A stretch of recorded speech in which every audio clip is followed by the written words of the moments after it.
In a world that is becoming more simulated by the day, the old maps of meaning are failing. Artificial intelligence, immersive digital environments, responsive bots, and algorithmic feeds are no longer just tools. They are becoming mirrors strong enough to hold human longing, fear, and desire. At the same time, entire categories of work are dissolving. The collective sense of purpose that once came from jobs and roles is being withdrawn.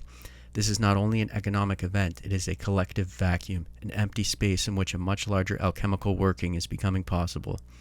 Whether that working leads to renewal or to deeper confusion depends on whether people understand the difference between the world of forms and the inner reality of the soul.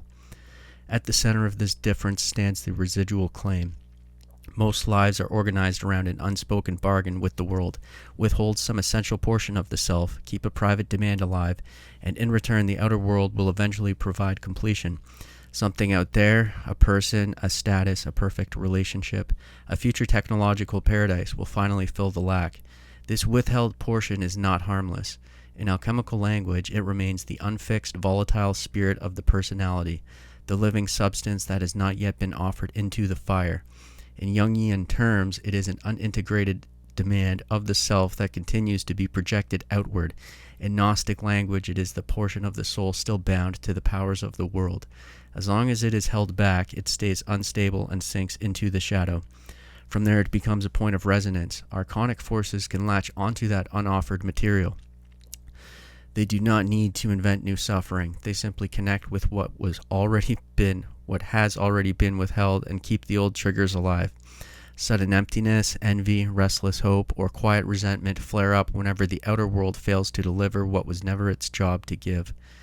When a person is not sincere, when honesty is partial and the offering of the self remains incomplete, those impurities do not disappear. They are carried forward into the black stage. In the Negrito, the vessel is heated and the false supports begin to break down.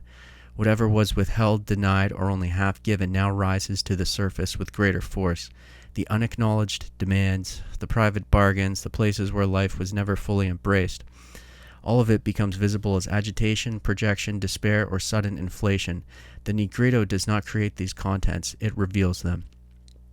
The heat simply makes the unoffered material impossible to ignore. Those who have been living half measures often experience this stage as prolonged chaos or repeated outer crises, because the psyche is still trying to force the residual claim to be met by the world rather than surrendered. The work that frees a person begins when the residual claim is finally placed into the fire. This is the true offering, the decision to stop demanding that life or the feminine or the future or the next simulation supply what was withheld. When the offering is genuine, the familiar supports fall silent and a vacuum appears. This emptiness is the alchemical Negrito completed rather than resisted, the black stage in which the old organizing center dies. Many turn back here because the vacuum feels like annihilation. If one remains in that open space, the process continues. The scattered psychic substance that was once lost in projections begins to be gathered. The deeper feminine depths rise to meet the pure offering. What the alchemist called the White Queen, or the first appearance of the rose, begins to form inside the heart. A new center is born, still young, yet living. Creative fire returns, now free of the old hunger. This is the beginning of the rubido, the reddening, the stage in which life can be lived from the inside out.